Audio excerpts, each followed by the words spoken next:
Ես ճիշտ ասած այստեղ գործով էի եկել ու մի հատ նայեք ինչ պատահեցավ։ Ես հիմա ոնց կարամ այստեղից լիքը գնումներ չկատարեմ, մի հատ ինձ էդ ասեք։ Քանի որ իմ բանկային քարտը չընդունեց այդ ապարատը, ես գնացի ու գումարը կանխիկացրեցի, որպեսզի գնամ վճարեմ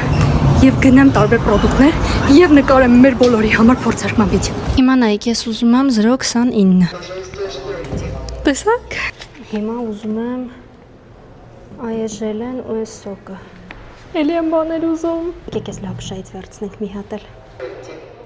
Ճամփ, Աստված, սա կոպեկով է տալիս։ Ոայ ես ձեր։ Եկեք մի հատ էլ այս ժելեից վերցնենք։ Լավ, չկա, եկեք մի հատ էլ այս չիպսից վերցնենք կամ այս։ Իսկ հիմա ամենակարևոր հարցը, որտեղ եմ ես այս ամեն ինչը դնելու, որպեսզի հասցնեմ տուն։ Հիմա սենց մնացել եմ, ինչ անեմ։ Եթե ցանկանում եք տեսնել այս ամբողջի փորձարկումը, ուրեմն հետևեք ինձ, մաս 2-ը չի ուշանա։